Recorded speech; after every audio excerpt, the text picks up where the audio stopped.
on terms of the crew, this I do have to show. Let's get out of all this stuff here. Alright, here. Yeah, we'll use the Panzer 3B here. Vehicle info, pretty much is all laid out here for you. Crew info. This, again, I have an issue with this, with World of Tanks as well. This, I think, is utter bullshit. You're putting a crew that has zero training inside a tank that costs hundreds of thousands of dollars or millions of dollars, and you're putting a crew that don't know how to tie their own damn shoes inside of a tank, like, in a tank? I mean, come on. That's just stupid. World of Tanks does this too. Do you want to... and it's only for one purpose. And it's only for one purpose in these games. And that is for the grinding. The grinding, the grinding, the grinding. That's all it's about. Putting your crew in to a tank that has... or it's fully upgraded, let's just say. Or even if it's a stock tank, it doesn't really matter. Your crew impacts how that vehicle drives.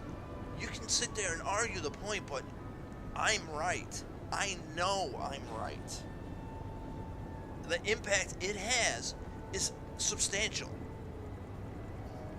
And it seems like it's even worse in World of Tanks than it is in here. I mean, you can get a crew that is 50% trained on how to use the vehicle, but then you have to grind to 100%. Then you have to grind for skills.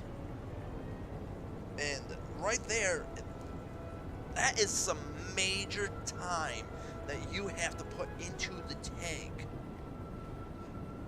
to have the crew move around and operate well inside the vehicle. And the vehicle takes a hit on it. Anywho, in here in War Thunder, it's very similar, but you get a zero trained crew, as you can see right here, zero across the boards. And this is just for like one person. It's like, here, I'll show you what I mean. Crew training.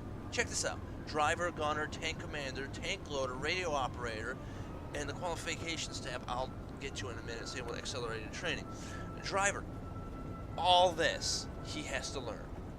Gunner has all that the driver had, but range finding as well. Tank commander has one less. Tank loaders, here we go, radio operator has even more. And you have to get points in order to fill these bars up. Now, these little badges here, these are, if you want to, you can hit accelerate crew training. Are you seeing this? That's right. Purchase. See, this is gold. So, Silver Eagles, or not Silver Eagles, but Gold Eagles is gold, as in World of Tanks is. You know, that's the two things they have in common. And the only way to accelerate, and look, one gold is only 10 points. Feel like you're getting screwed? You bet your sweet ass you are. 10 points only. And this number goes all the way up to, I am not sure the highest number. It goes, I have never had a crew fully maxed out ever in any vehicle I've owned. But it gets very difficult on grinding these crew members out, because you're not just grinding one aspect of the crew member, you're grinding all of them if you want a tank to be totally 100% as it was during World War II or Cold War era, or whatever time tank you're in. You need to grind all of these out. As you grind up, your cost of a new skill experience over here, the crew XP, gets higher and higher and higher. I mean, it gets to the point that it's just insanity. In a way, it's I don't know. They ask more and more and more and more each time you do a little bit better, and it's not good enough to get a full crew. Unless if you plan on plopping down real money, like I have stated with accelerated training, if you need to plop down money to do it, seriously. And don't fall for this shit over here. You save 23%, you save 33 to 43. They're asking money out of your pocket in order to train your crew. How much of an impact does this crew, though, have on a fully upgraded tank? I'll be honest with you, I have no idea. I've never had a fully trained crew at all. Now, I watch videos on YouTube of people that play this game, and one person I'd like to make a shout out to is Angry Nerd. He clearly, which I find to be excellent in my opinion.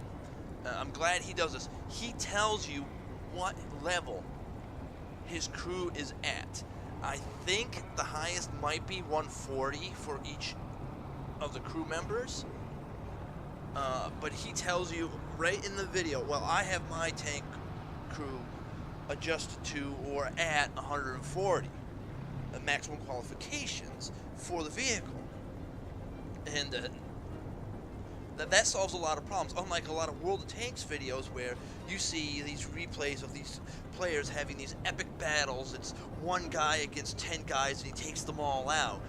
They're failing to let you know that the person that's actually that one person killing everyone is a Unicron or a very advanced player who has a maxed out crew, a maxed out tank, and it makes a huge impact. I'm just wondering how much of an impact it has here in War Thunder compared to titles, or not titles, but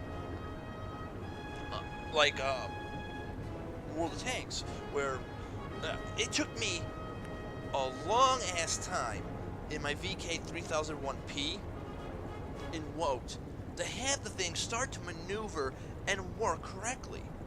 Now, I don't pay for gold at all in World of Tanks. I refuse to.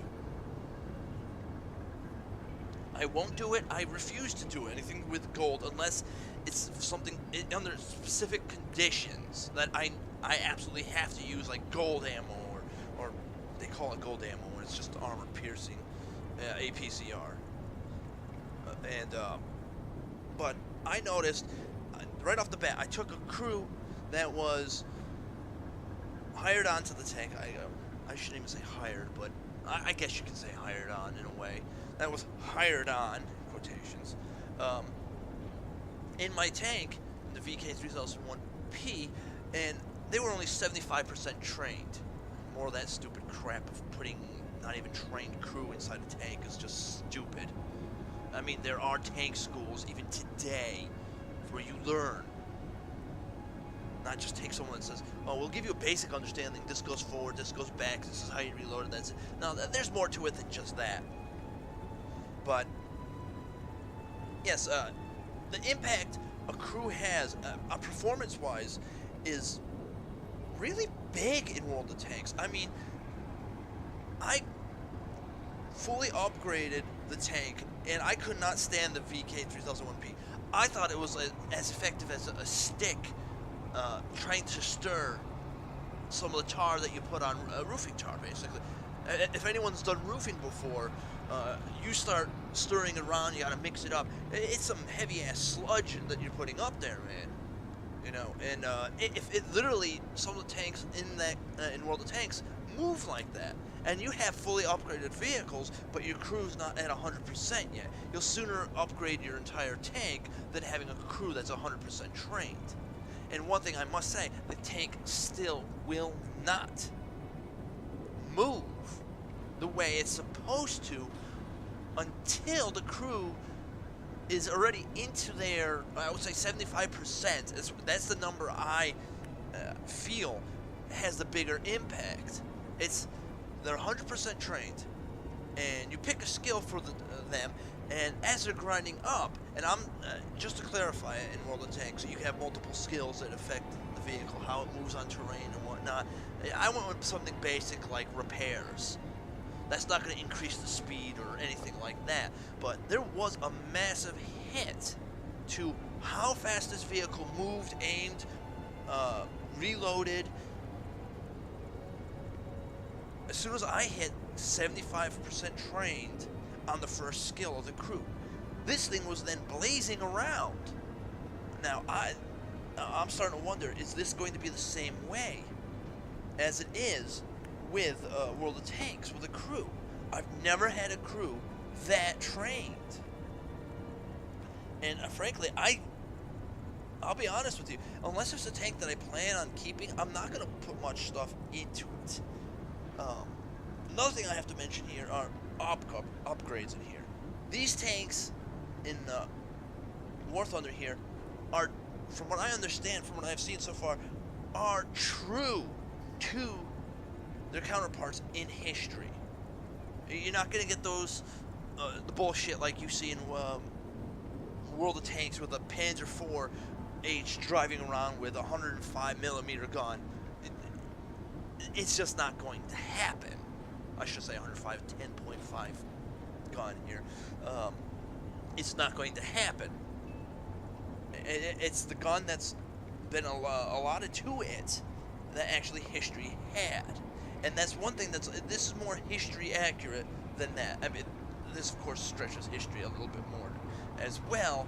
I mean, you could be driving around Tiger P's, for crying out loud, here. But the Tiger P is actually a premium here. Here, I'll show you. You have to actually buy money to play it. Here's your Tiger P. Pretty kick-ass, isn't it? Again, the graphics look amazing in this title. But yes, World of Tanks, Tiger P ends up getting the same gun the King Tiger had, which never happened. You won't get that crap here in War Thunder, from what I understand. You get a very historically accurate vehicle. For those people that are buffs of historically accurate and nitpick about certain things, this is the title most likely you'll want to go with. But then again, are you a sadomasochist and only enjoy getting shot once and it's pretty much over? And that's my biggest gripe with this game. You screw up once, that's all it takes is one screw up, you are finished. There is no saving grace, you're dead. No ifs, buts, or buts, you're dead. You screw up, you're dead. You need to fix your tank and someone comes around the corner, you're dead. Everything is about making it show that tanks weren't as great and wonderful machines of war as everyone has been led to believe, you know? And I think that's a lot of bogus bullshit, in my opinion. Anything that shoots you and punches through your armor, that's it, you're dead. You only get one shot. Or, if the shot hits you, and most of your components are dead anyway, what the hell are you gonna do? Seriously, I mean, if everything's pretty much shot, a lot of people also tend to be, you know, I hate to say it, little bastards that play this. They will literally not do anything else other than shoot your gun. And if your gun gets damaged, you can't fire. Worst part, if it's broken or damaged and you fire, from I'm not sure, I've never had this happen, but I think someone actually said this has happened to them before, that they have fired, the gun locked up, they removed the shell, they fixed it up to some degree, put the shell back in, pulled the trigger, tank exploded. Because the barrel was damaged or the breech was damaged. Some people will deliberately shoot you in the gun to stop you. And that's a huge disadvantage. Sure, you can drive around and whatnot, but still, like, you can't defend yourself. Are you going to shoot them with a machine gun? Have you tried shooting a Tiger tank with a machine gun? Good fucking luck. It's not going to happen.